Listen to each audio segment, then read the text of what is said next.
Meet Captain John Yossarian. It's World War II, and he's a bomber pilot stationed somewhere off the coast of Italy. He has flown more combat missions than anyone else around him, but here's the problem. Each time he completes the task that he needs to in order to go back home, his boss, Colonel Cathcart, raises the number of missions required again and again and again.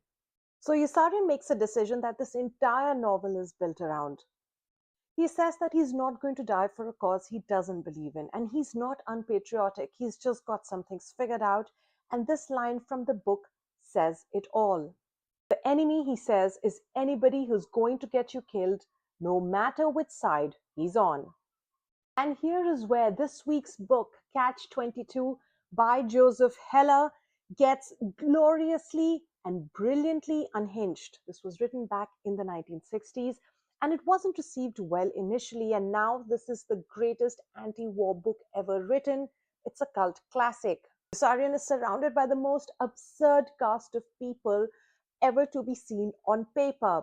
For instance, there is the famous Milo Minderbinder. Milo Minderbinder, the mess officer, starts off by sourcing really good produce of food for his squadron, but ends up running a pan-Mediterranean black market syndicate where he does everything for profit. He eventually contracts the enemy to bomb his own squadron for profit, and nobody stops him. Why? Because everyone has a financial stake in the operation. And then there's Major.